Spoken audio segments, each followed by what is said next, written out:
Today we are reading Year 1, a fictional memoir by Marina, Raydun. My name is Alina Adams. I was born in Odessa, USSR. I wrote 2 books set in the Soviet Union. My daughter was born in America. I'm going to tell her about the Soviet experience through books. Ooh, nice font. You're a big font fan, aren't you? Good job! So, the first thing I noticed, which is actually the last line, but the first thing that I noticed is Marina is in for a lonely and testing ride, seeking solace in the bright colors of American television and finding company in the music played on her second-hand stereo. I love TV, but I'm an American. Do you love TV? I love TV so much. Whenever people ask me, how did you learn English? And it's actually very interesting because in this book, so here's the first thing to know, is that Marina came to the US later than I did. She came in the wave that was in the 1990s after the collapse of the Soviet Union.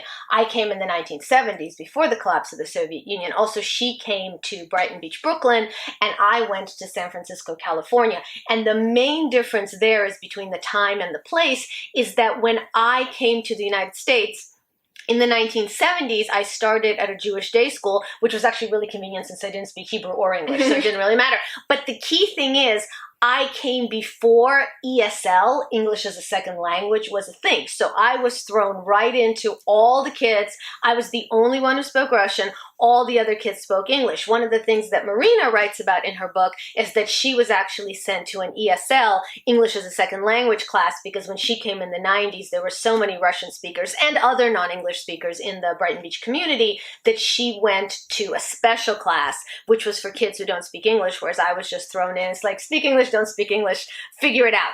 And this brings us to television. Yeah, so how did you learn English? Okay, soap operas. Soap operas are the most important thing about learning English because, first of all, something happens and then people talk about it, and then they talk about it some more, and then they talk about it some more, so you really can learn the words and the event. And right here, she actually describes that she was watching some soap opera where she saw some woman got her face cut because she was hit by a tornado. And I went to your dad, who is a lifelong All My Children watcher, literally from the first day that the show went on the air to the last day. And I said, quick quiz, what show was she watching? Who was the woman who got her face cut by a tornado? And he thought about it, and he thought about it, and he couldn't think of it. But I did. It was Julia, played by Sydney Penny on All My Children. So, to summarize, soap operas are how you learn English. One thing that she also talks about in the back of the book, because if you're new here, I haven't read the book, by the way. I have.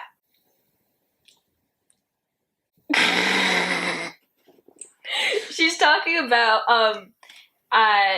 her new apartment, right? There's a rusty fire escape outside her grandma's bathroom window that terrifies her. Do you have any little anecdotes of when you first came to America and you had your own apartment? Did you have your own apartment? We did. Well, when we first came, we had our own apartment. Okay, so the first thing that blew me away when we came to the United States is, oh, look, I have my own room. It even has a light on top. That was a walk-in closet. I didn't know walk-in closet. I'd never seen a walk-in closet. I certainly never see a closet that size.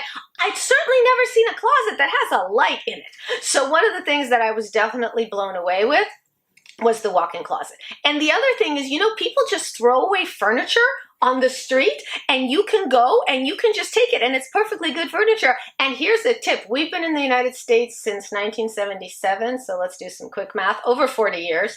And we still do that. That's like, there's a reason you're laughing, because you know we still do that. In fact, the changing table that you and your brothers used was because my father, your grandfather, was right after your oldest brother was born. He was walking on the street and, oh my God, somebody threw away a perfectly good computer desk. So he dragged the computer desk home, attached it to, I think, our heating unit, and got the only thing we paid for then ended up being a little piece of foam that we didn't pull off the street. But your entire changing table for all 3 of you was because your grandfather, my father, pulled a computer desk home and made a changing table out of it. And so many things. Do you remember where they live in Brooklyn, how when you were little, you had like a little stove to play with, like a lot of those plastic toys, and the car thing. Yes, and the car thing with the slide, and the thing that you sit on and it goes round and round. And anyway, all of those things came from the curb, because in America, people throw away perfectly good things. things. And you take them home and you wash them and you bleach them. I don't mean to suggest that we are not tidy people. We wash them and we bleach them, but then we have things. And that is the most exciting thing. And I do think that attitude is captured very nicely in year one. When you were reading this book, what was something that you were like, wow, that just related so hard. I didn't even know I could read a book that would relate that hard. Well, you know how people always say representation is really important, and I don't know about you, but certainly for me, growing up reading either children's books or anything else, there was nobody else exactly with my background. I mean, the closest is for those of you who have ever read the All of a Kind family, where they're a Jewish family in New York, but it's the Lower East Side, and it's the turn of the century, and they're dressed in cute little pinafores. So there was never anything that really matched my experience. And with this, even though it was a different time and a different place, this came really, really close to matching my experience, including her confusion about Halloween. What is Halloween? Do you know what my grandmother, your great-grandmother, called Halloween? Is she used to say, "What's that holiday when they go door to door begging for food?"